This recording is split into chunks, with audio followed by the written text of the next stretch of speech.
গরুর মাংস রান্না করে খেতে খেতে যারা তিতা তিতা হয়ে গেছেন তাদের জন্য আজকের রেসিপি। আসসালামু আলাইকুম, কেমন আছেন সবাই? আশা করি সবাই ভালো আছেন।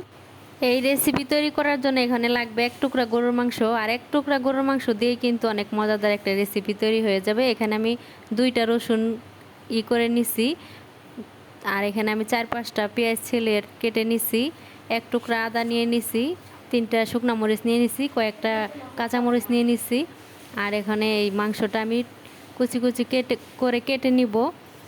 আর এই রেসিপিটা দিয়ে অনায়াসে 1 প্লেট ভাত একদম খেয়ে ফেলতে পারবেন, মানে তারপরেও মনে হবে যে আরও খাই।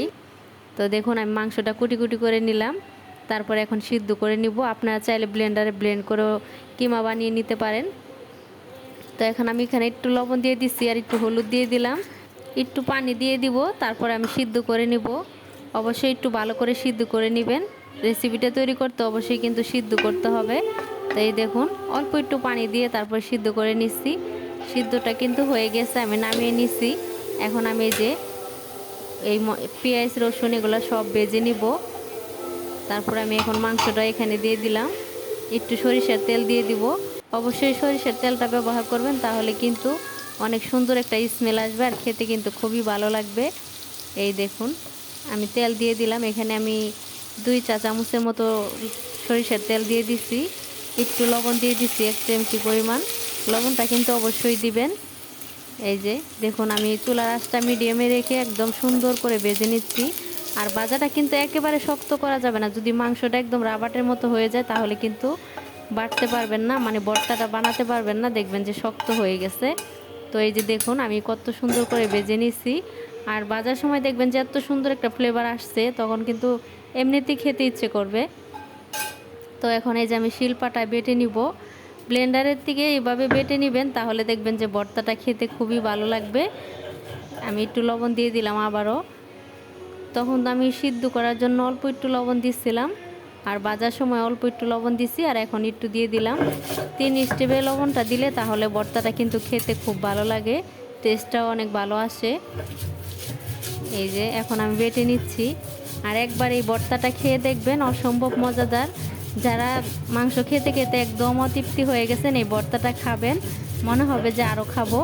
আর একবার বানিয়ে কিন্তু 3-4 দিন রেখে খেতে পারবেন, যেহেতু সব কিছু ভাজা হয়ে যায় সেজন্য কিন্তু নষ্ট হওয়ার কোনো থাকে না। তো এই যে দেখুন, আর যে আপুরা নতুন আমার ভিডিওটি দেখছেন অবশ্যই আমার পেজটা ফলো করবেন, আর আমার কমেন্টস করে জানাবেন, যদি ভালো লাগে অবশ্যই কমেন্টস করে জানাবেন। দেখুন ভর্তাটা কিন্তু বাটা হয়ে গেছে। যারা কখনোই খান নাই একবার অবশ্যই খেয়ে দেখবেন কতটা মজাদার হয়েছে, এই ভর্তাটা খেতে কতটা ভালো লাগে। অবশ্যই আমি যেভাবে ভর্তাটা তৈরি করছি অবশ্যই এভাবে তৈরি করতে চেষ্টা করবেন, তাহলে দেখবেন যে একদম অরিজিনাল ভর্তার স্বাদ পাবেন। আর অবশ্যই কিন্তু এই ভর্তাটা বানানোর সময় আদা রসুনটা ব্যবহার করতে হবে, তাহলে কিন্তু অনেক মজাদার একটা ফ্লেভার আসবে, আর খেতেও কিন্তু খুব ভালো লাগবে। আদাটা কিন্তু অবশ্যই দিতে হবে। তো দেখুন আমার ভর্তাটা কিন্তু হয়ে গেছে, আর কীরকম হয়েছে দেখেই বুঝতে পারতেছেন। তো এই যে আমি এখন একটা বাটিতে উঠিয়ে নিব।